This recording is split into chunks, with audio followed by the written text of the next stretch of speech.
We must go deeper and deeper and deeper. Oh. Oh, I've got to click on them in order, don't I? Okay, let's review our poem. That's not it. There we go. First, you have the strength of will. Let's see. First, for those that have the strength of will, the door to the north shall open. Secondly comes passion, burning in the south like an unending fire. It's a reference to loins, do you get it? Penis, penis, penis. Then on the west shall one with the truly resolve to explain the gravity of commitment and knowledge. Lastly, look to the east and brace yourself against those who would pull you down. Let your might be solid as stone. Also penis. North, south, west, east. Sure is convenient that my screen was in the same orientation as those directions, or that would have gone poorly for me if there's any punishment for being wrong. Thankfully, that's a conceit that you just assume in these games, because there's only one camera angle. So many. Ooh, that's not scrolls. That's shield plans. These partial plans describe the process for crafting a powerful shield, but more research is needed to fill in the gaps in the plan. This research can be made with a Spire library upgrade and proper materials. I really did just choose the worst possible one, didn't I? Alright. Look, it's all the stuff you could be doing if you weren't stupid. Oh, clicked a little too fast. That's fine, it's just one of these again. Sigil of Timeless Form 2, I never have one yet, but okay. Increases the duration of spells' effects. Ooh. I like that idea. It's expensive, though. Plus 25. But being able to take certain buffs done by someone by Lantry and make them longer, that'd be nice. That's not a good example.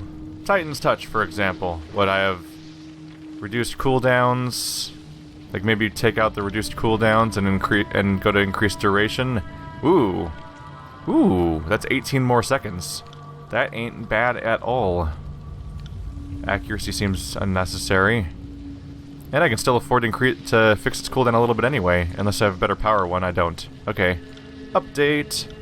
Spectral Blur, also a good thing to increase the duration of, because he's that's the same duration as the other one too, because that's something you put on like the tank to make them less dead in the near future and stuff like that. Maybe pump this down, pump the cooldown back up, but the duration is improved. Although, wow, yeah, with that duration and a reduced cooldown, you can start putting Spectral Blur on everyone in the party, because of how much longer the duration than the actual cooldown for casting it. Polish arms. Can I already afford this? Almost. It's the fire. The volcanic weapon gets in the way, unfortunately. But it'd be so nice. The cooldown's super long, too. 1 minute and 20 seconds for... how long? Yeah, the same 63 seconds again. If I increase it, only 45 otherwise. So in this case, the cooldown is longer than its duration, unless you were to go do something about that. But the current thing makes it have fire effect, and that's nice. That might be worth the trade-off. But maybe I should do something else to make it more effective regardless. Because right now it just has the fire. But his lore is sure going up over time. So maybe reduce its cooldown. Wouldn't that be nice? Now it's only 1 minute instead of 1 minute and 20 seconds. Or maybe increase its power, which I actually can do. Give it 1 more armor penetration and some more fire damage. Okay. Let's do that. False Pit. So this would, that adds bleeding, right? But I can increase the duration of the knockdown, which is cool. But I'd have to change something else about it. This is only 10 lore. The strength just affects the damage, so maybe remove strength and remove reach for favor of increased prone duration and reduced cooldown so we can use it frequently. So I could afford a little bit of... little reaching grasp, maybe? Nope, Sigil of Strength, small one is still too much. Yeah, reaching grasp, now it's 95. Healing Wisps, this is over time. Allied healing effect... 2% health. No, it's not a heal over time, it's just multiple projectiles. So that's gonna stay put. But this guy, this is a duration spell. But it costs 90 from the get-go, so we can't do anything there either. That's fine. Still, Lantry's capable casting has expanded yet again. Let's go in a hole. Where does the hole go? I don't know. A weird vault where hopefully I will be able to roleplay correctly and not be restricted into specific decisions. Because I really don't want to help the Scarlet Chorus, and I would love to rebel against them. I would love to rob them of this advantage, if I can. I don't want Mrs. Photographic Memory to reach the Silent Archives. But I don't know how to stop her, aside from just attacking her outside. And I don't know. I'm torn. That leads somewhere. I'm torn between the idea... Is this an alternate exit, for example? I'm torn about the idea of maybe quick saving and kind of save scumming. And normally I wouldn't be thinking about this, but it's because I'm trying to make a specific decision and I can't tell how to make the decision within the game's mechanics because the game has been so misleadingly restrictive with its decision making up until now. So she's out here, I think, or Foul Murmur's out here. I don't know if she's out here. Oh. She's not out here, is she? She's gone. It's just Foul Murmur now. Well, Foul Murmur's not the character anyway, so that's fine. So that means she might be already inside. If I want to save scum, it might be too late to even do anything about it now. I want to rob them of the chance... Oh, maybe I have the chance to kill them in the chamber. It's like, oh, well... Like, haha, we're finally in, and we must destroy the archive. It's like, yes, we will destroy the archive. It's like, aha, the archive's destroyed. And then they're like, I'm gonna sneakily sneak away with my photographic memory, and I actually have the archive in my head. And I'm like, nope, I'm killing you now. That might be an option. I don't want the Voices of Nerat to have the Silent Archive, but I was playing along to get in, and that should be a valid role-playing decision, but I don't know if the game will let me. And so we'll see, I guess.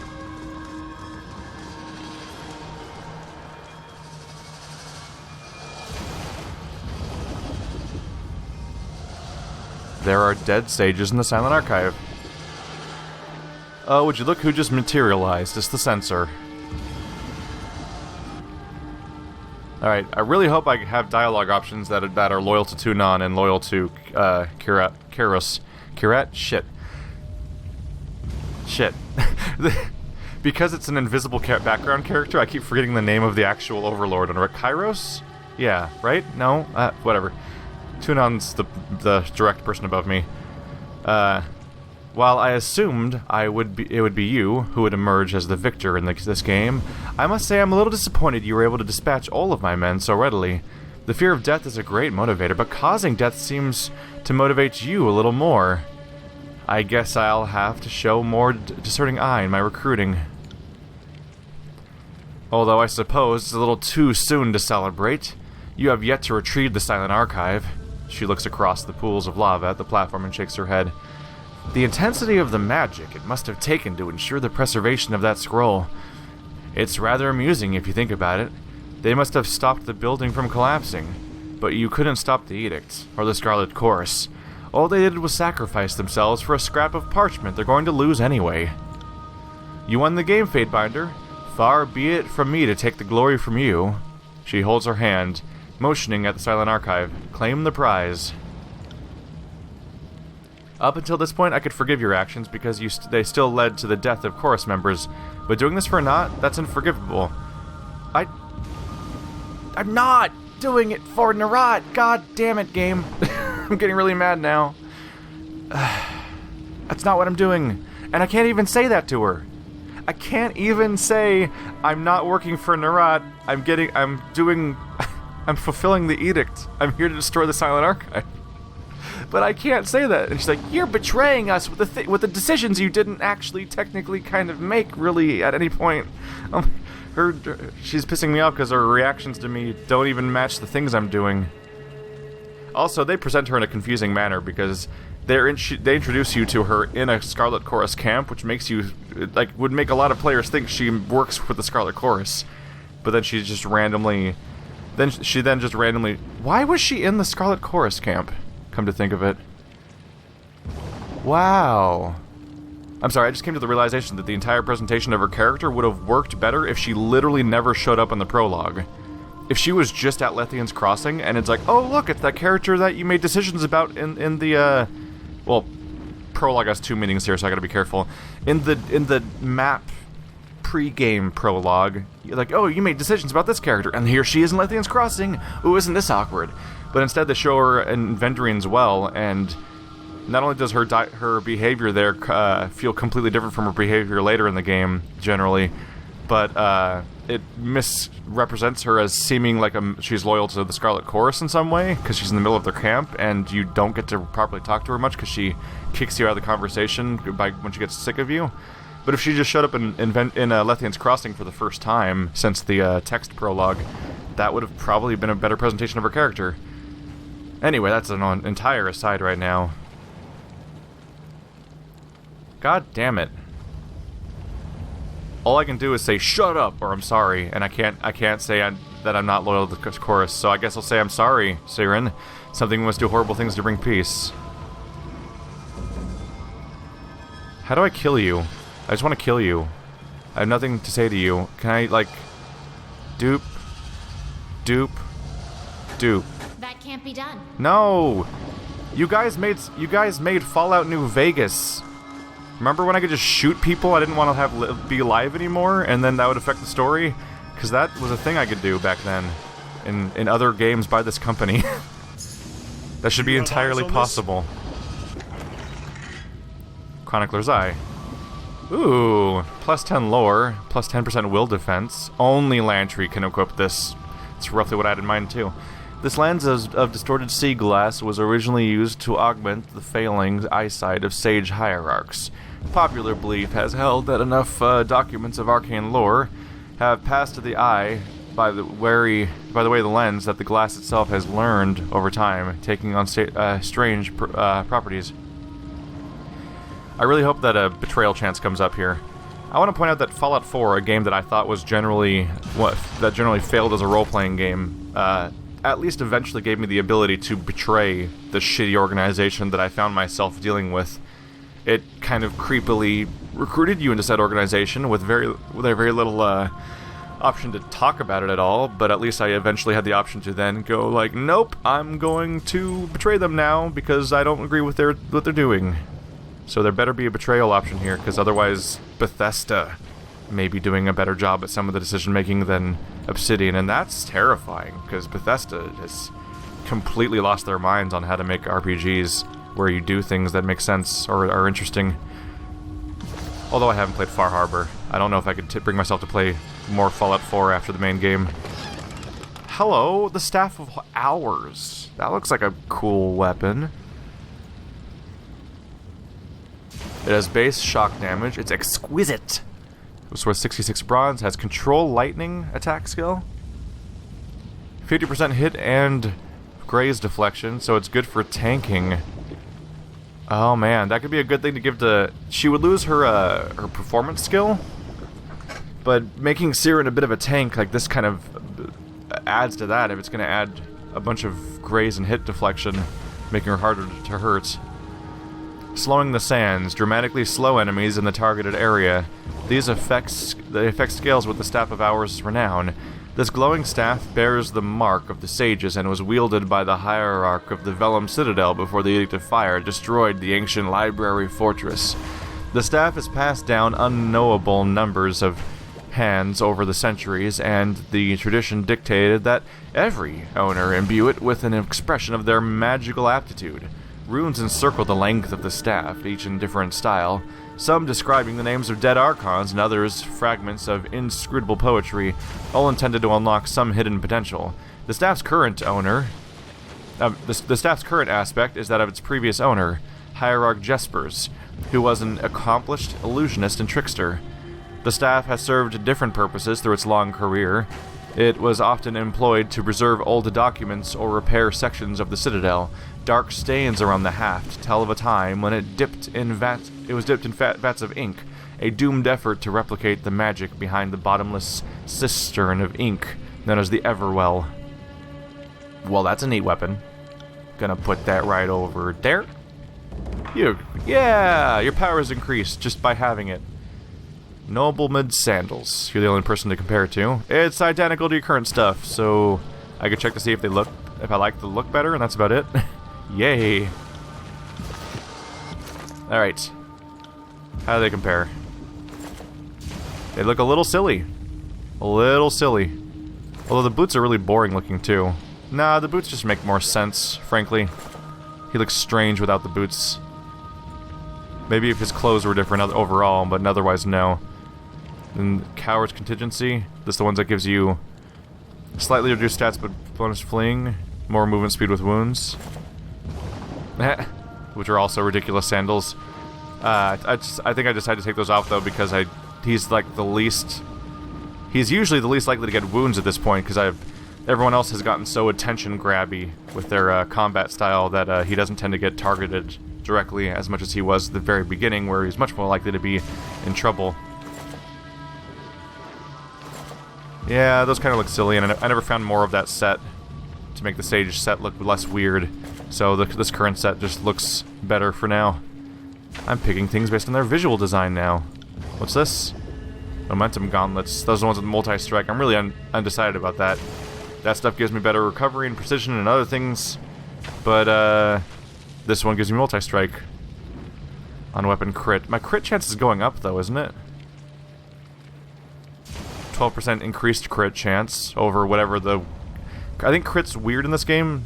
If I remember correctly, crit is like it's based on the armor of your enemy and your hit chance, so you don't get a static crit chance, so you don't really have a great idea of what it is, necessarily.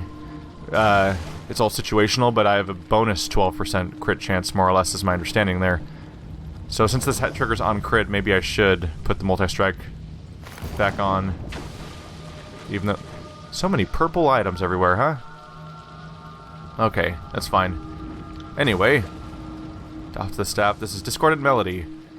A not particularly impressive staff. Does 7 base arcane damage. Has basically no special characteristics of any kind. It's a common weapon and low quality. But it has 15 performance, which is obviously special for her. But super staff. Boom. It's all glowy and crazy. Look at you. Look at you, girl. You got a crazy weapon. Congrats. Why did I click on the Blood-Soaked Mantle just now? There we go. So, slowing the sands. We'll have to equip that. I think I'm just going to stash this now. And we need to check her skill. Area of Storms is down here. That's the prone and dazed breath. I have so many breaths now to keep track of. I'm going to want to equip the new skill, I think. Which is somewhere around here. Slowing the sands, there we go. Yeah, reduced action and move speed for 15 seconds. That's once per rest, so not very frequent. I'll just have to, let's just try to remember it. I'll just keep it in this little dedicated artifact screen, and when I think about it, I'll try to come down for it. Is it going to make that sound constantly? That's slightly annoying, honestly. Oh well. Why do we not simply break it? Why do we not simply break it? Because you level up your lockpicking skill, and then that helps you when you actually can't break something later. I mean, we couldn't break that one technically, but you know what I mean. Obsidian fragment. The stone here is flecked with small bits of obsidian. The larger piece juts out from the wall. It looks like it could be removed. Alright, let's take it. Why not? You forever ruined everything and now you can't get into the Silent Archive. How dare you? Could totally be something that happens. So now we have 3 reputations for artifacts. Whoa! You killed a foe with a critical hit. You defeated a powerful enemy. Tempest is going up in reputation fast. And no one's even wielding it in combat. I just have it equipped on my main character on a secondary slot. But he's just throwing spears all day instead. I just kind of threw it in the slot. I'm like, maybe it'll affect my stats? I still can't really tell for sure whether or not the weapon crit shock damage actually happens when it's on my off slot. I don't know if it affects other weapons. Like, I don't know if equipment affects you across the board when it's in your off slots. I just don't know if that's how this game works or not. Some games do, some games don't. But apparently it's giving me reputation, so at least it was worthwhile to equip. Alright, we'll see what happens now. Sure hope the game doesn't let me down from a role-playing perspective, please. The altar sits in the middle of a lake of lava, encircled by ritual braziers. The bodies of the sages who gave their lives to stop the library's collapse are littered around the central pedestal. And you can loot them. Sage Torvin's notes. Sage Litotes. We can't help you with the ringing in your ears just yet, so we'll have to make do until the conflict is over. Yes, Arwell was very explicit in his directives. I know they seem impossible, but that is the situation we face.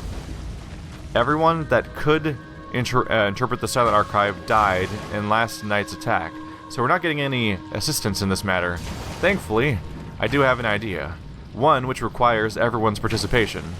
Scale is the issue. Stea's last experiments only affected as much as a small chamber.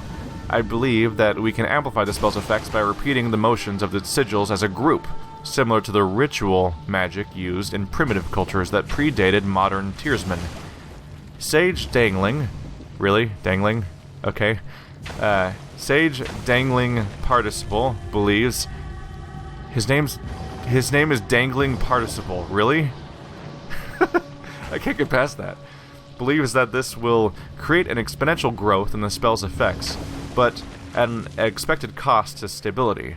I'm inclined to agree. Also, we have no other ideas.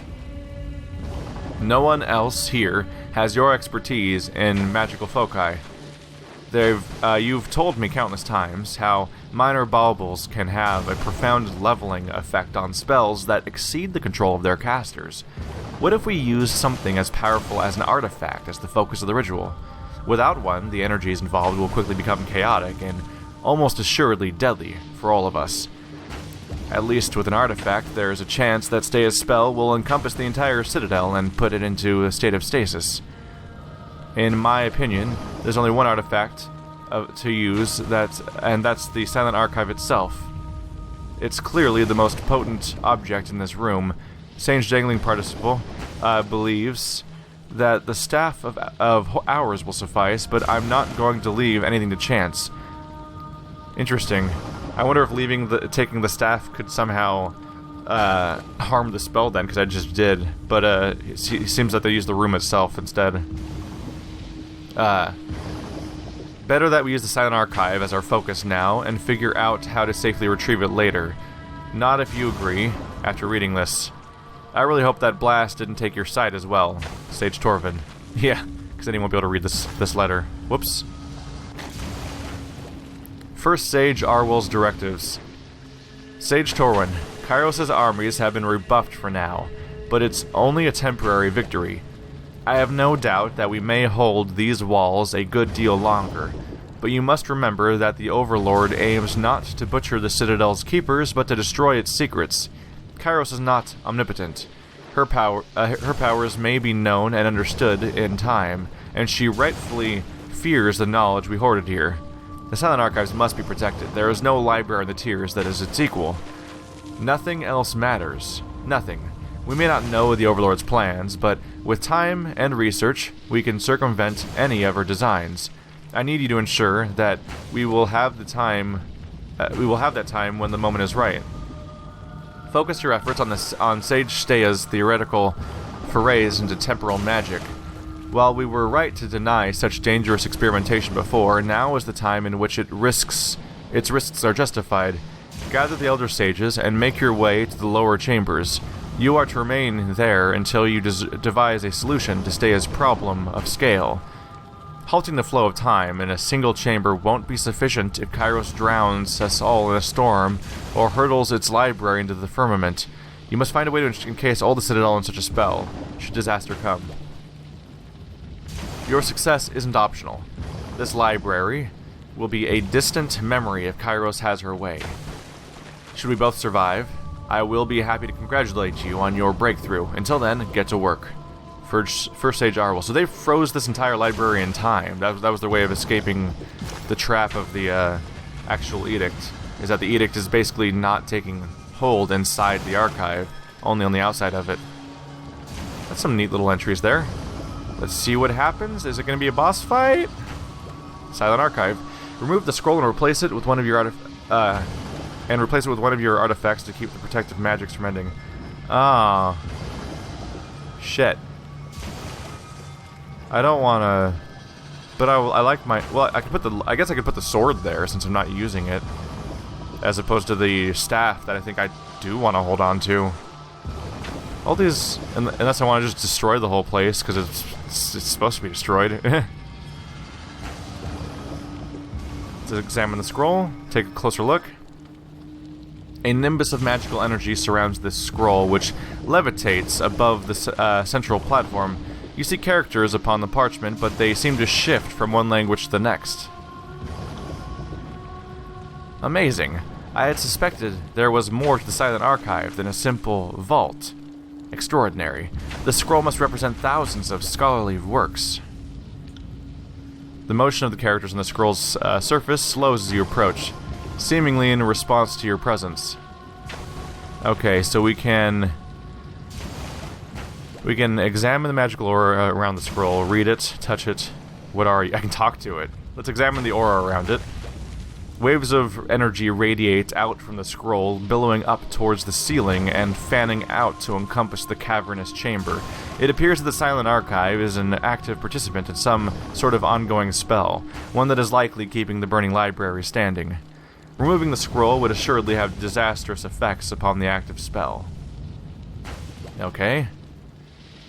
So I can just take it and see what happens. Well, I have saved, so it's not entirely unreasonable.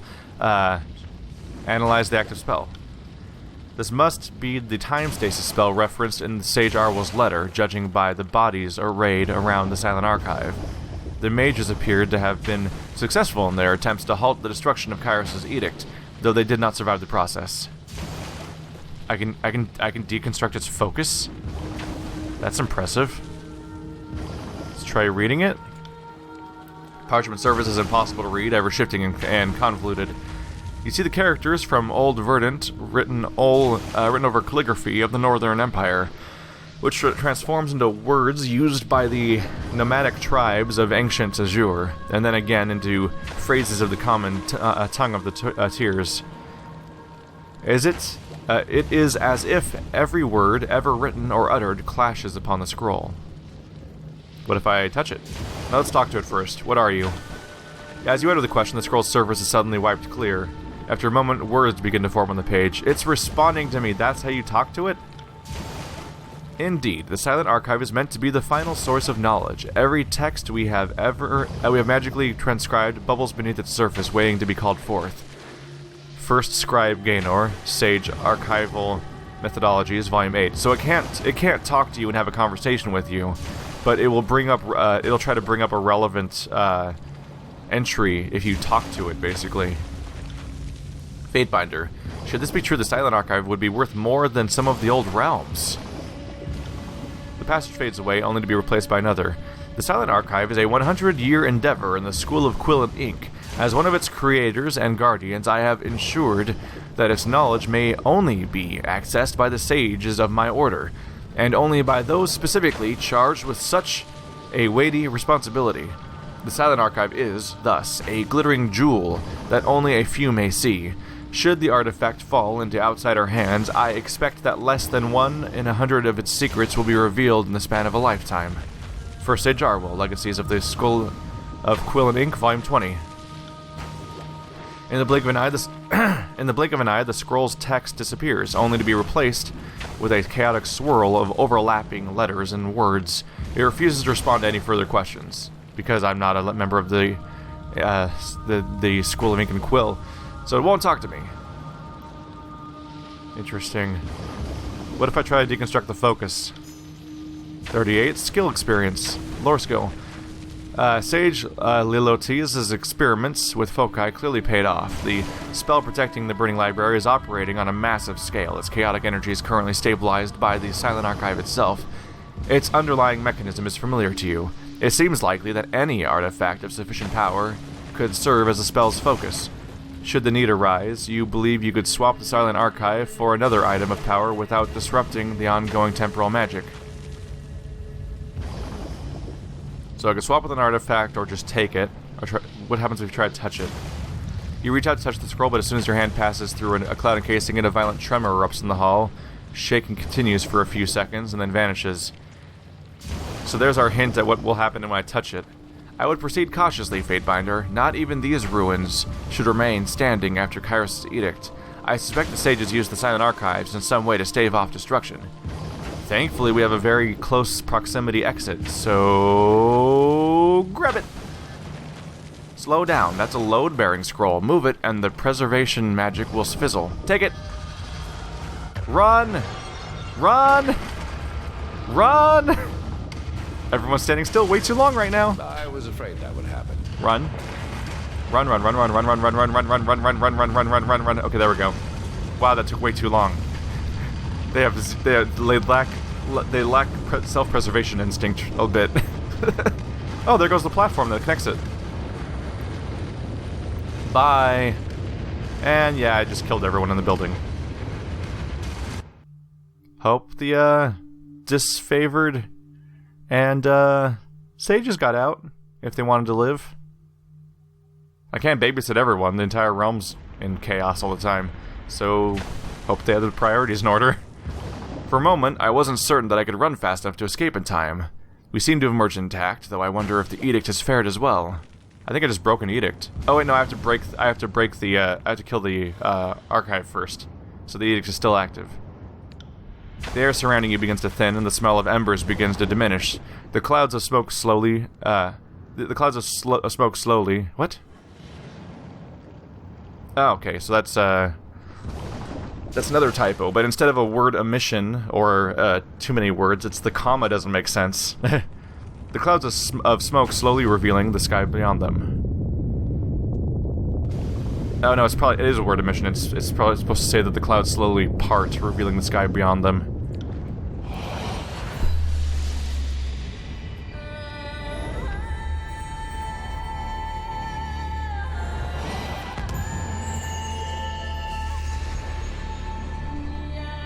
It happened again. I guess the edict did.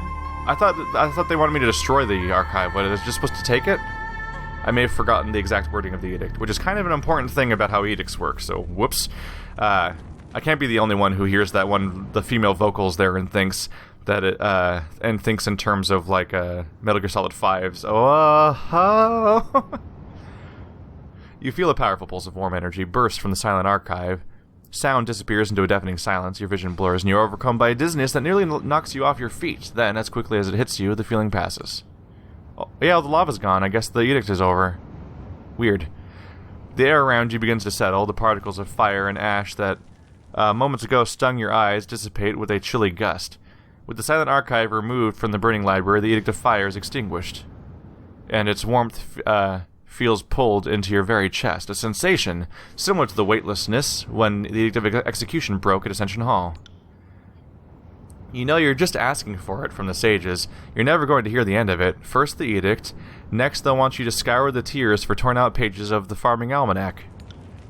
So much knowledge turned to smoke and ash. Ending the edict can't undo the damage, but perhaps now this place can be rebuilt. I hope future scholars can unearth whatever remaining books and scrolls are still buried within. The sages had better shape up and share their knowledge this time. Hoarding had got them here, and I hate to think that history might repeat itself. That was weirdly thoughtful coming from him, compared to all the dialogue he's ever had. The shape and intensity of the fires leap into your mind. The details of the mighty incantation, the wording, the magical logic of the flames are all seared into your mind with perfect recall. The Edict of Fire is now part of you. That's unnerving. Well, here she comes, and she's not happy. Well, she won't be happy if I can do anything better. I thought it was about to say, like, that they took the scroll from me. I'm like, don't you fucking dare just do that to me! But no, they give me a sigil. You have proven yourself to be the true winner of this game, Fatebinder. Without your help in the library, my men would have surely ended up killing themselves in one way or another. Well, I killed them, so, I am not such a fool to ask you to turn over the Silent Archive, really. If the voices in Arat ask you to retrieve it personally, I will leave it to you to give it to him. I am more than happy to remain here, out of his gaze. Haha, this opens up opportunity. Maybe I'll get away with this then. He probably won't appreciate hearing the library is in complete ruins now. I'm afraid I might be taking the brunt of that one, so if you keep your mouth shut about it, so will I. I don't know what Kairos will do after finding out you ended the edict, but that's a matter for you to deal with, isn't it? She laughs, just like she laughs like she just told a joke. I suppose destroying the library is a point in your favor in that court. Look on the bright side. She laughs again. Yeah, oh right. Because if I replaced...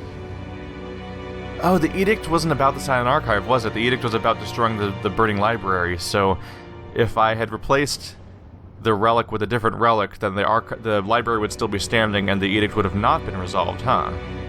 I think that's how the wording worked. I don't think the Silent Archive was taken into account specifically by the edict. I don't think, yeah. Anyway. She laughs again. I do ask you one thing, though. She steps closer, and you can hear that breathing has quickened. Could I hold the Silent Archive? You fuck! Ugh!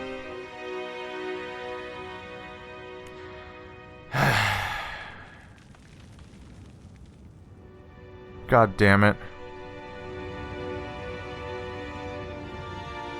There's no options. There's no options. There are zero option O at all. The fuck happened? They must have just run out of money, right? Like they just... This game's just not done, basically? How is there not an option to... There's... That... I don't think I've ever played an Obsidian game that worked this way, or this kind of...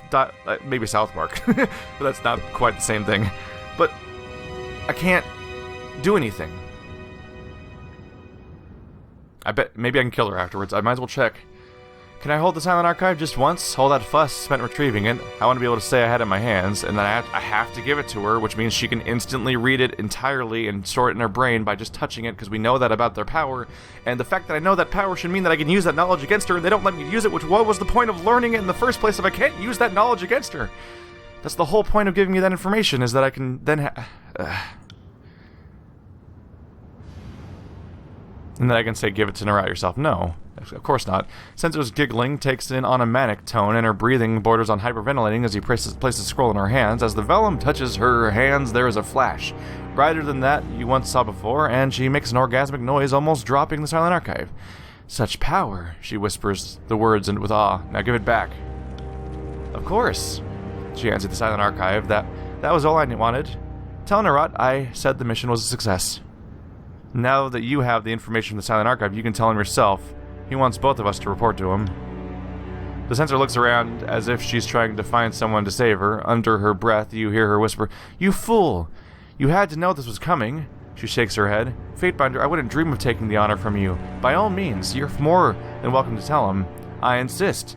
That is what you wanted, isn't it? Narat gets to keep all the information from the Silent Archive, and he asked for you personally. Oh, this is a really fun little dark twist, is that I gave all the information to the censor, so now the censor is going to, be consumed by the voices of Narat, because they have all the secrets.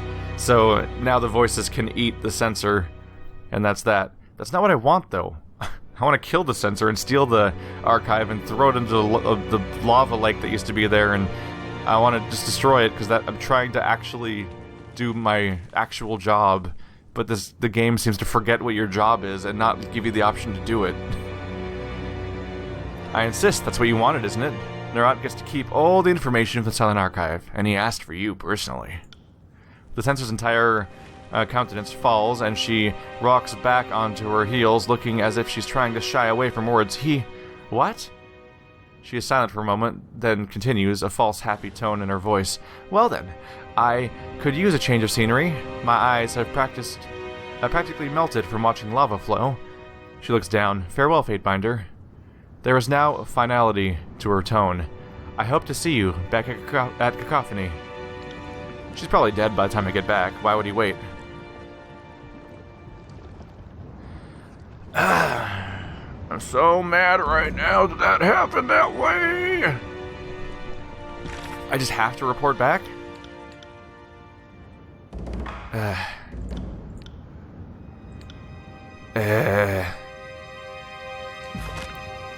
I ended the edict of fire, yay! Alright, this is happening. Save. Gonna create a new save. And now I'm gonna load my previous save. I'm gonna redo this entire episode. But instead of opening the door, I'm going... And some people might be mad that I'm basically save scumming here, but it's me trying to work around the game's frustratingly restrictive role-playing mechanics. I will now walk all the way back to the entrance and see if I can just kill her. And then open the door. I think opening the door triggers her disappearing from the front and coming here. So I'm gonna see if I can go kill her. And that will protect the knowledge. Because after all, I do know that I know that I'm technically, like, I know that she can read it by touching it. And that's knowledge that I want to use against her. It gets used against her in a pretty neat way if you are still loyal to Narat, because you use her as an information thing to give to Narat. But that's not enough for me, because I also don't want to serve Narat. So, I'm gonna see if I can just straight up kill her in advance based on that knowledge. Okay, the sensor's not gone yet, because I had into the previous episode right before the door and conveniently had a save there, so I can maybe deal with him now. Tell you about the goals in the region. Want the Silent Archive destroyed. I just wanted to kill you, though. Disfavor in the region. God damn it. God damn it, I want to kill you. Okay, fine. That's fine. Let's go to the Voices of Narat, see if I can kill him. That's where we're going with this, I guess. If the game's not going to give me any other options, I'm going to see if I can just drive up. Just roll up to the Voice's crib and murder his goddamn face off. See how he feels about that one. Oh, he's pacing. Hello. Also, I got a missive from Myothis because I walked around, but I'm not going to read it till I know we're committing to this. Hey, Voices. I regard you with an unreadable expression because they have a mask. Maybe we should kill them all and start again. That would be a delight. Bah. We can always dispatch our howling mob when Ash and his ironclads are a stain on this country. Fatebinder, always a pleasure. How do I kill you? How do I kill you? Shit. Tell me of the Scarlet Chorus? No. History? No. You're a remarkable person? Oh. I can do green dialogue based on what's going on. How do I kill him, though? Well... So, I've teleported back to the time where I gave her the scroll, and she's off to get consumed. And all my fucking party members are sitting around chastising me for that they don't like the decisions I'm making that I'm not making, because I'm not making these decisions! And I'm frustrated by this game and feel defeated by its story and not feeling particularly happy right now. This game is generally giving me the same feelings I got around the second half of Fallout 4 now, where at some point Fallout 4 just became a series of non-decisions and you fight between these factions, but you can't actually, because the game had such restrictive dialogue options, despite the fact that you were making sweeping decisions between three factions, you could make almost no actual nuanced decisions at any point, anywhere in the interactions, and basically just had to pick one group and kill the other ones, and it just fell apart utterly and left a bad taste in my mouth. And that's where we're going with this now, unfortunately. And that's too bad. But, I guess I'll probably complain less about it from this point on. Maybe. Because at this point, I'll have to just be resigned to what this game is, and just accept it, and stop trying to roleplay like I was trying to, and just give in to the linear narrative arc that I'm being forced down from this point on. And I'll still have fun with it. It's a cool little world with characters and gameplay that I like, and that's fine. But I thought it was going to be something that it isn't, because I think the developers itself wanted it to be something that it isn't, and they have a history of making games that this isn't, and so on and so forth. So the expectations were there, and not for any sort of false reason, but because it was completely reasonable and expected to think the game would be what I thought it was going to be, and I think that's what everyone thought it was going to be. And it isn't that, and that's fine. I'll just have to get over that and continue forward, and I'll still have fun, but damn it, I literally can't be the character I want to be, and the game never at any point indicated I couldn't be that character, because in my head, I was thinking, the arc here was going to be that I would stay loyal to Tunon and to Kairos, and I was going to fend off any people that would try to fight. I would fend off anyone that tried to threaten my rising power, but would retain my loyalty, and maybe even take down Kairos. Take down Narat and Evgrave and Ash over time because they've been such inferior squabblers, and rise as an Archon of my own, loyal to Kairos and Tunon. That's the route I was going to go. I don't think that's even in the cards. I don't think the game even thought about that path, which is bizarre. I don't understand how that doesn't make it. They had to have thought about it. They're too thoughtful in general not to have thought about it, so I have to assume that they just couldn't do it. Like, they didn't have time to make that level of options or something. We're just not going to be in the situation of, like, New Vegas, where the game has, like, 12 different endings or some crazy stuff like that. And, alright. We'll just, next episode, we'll go visit Voices in Arat, and I'll continue down the path that I'm forced down, and we'll just have to accept that. And I'll enjoy the RPG mechanics instead. Yeah. Next time.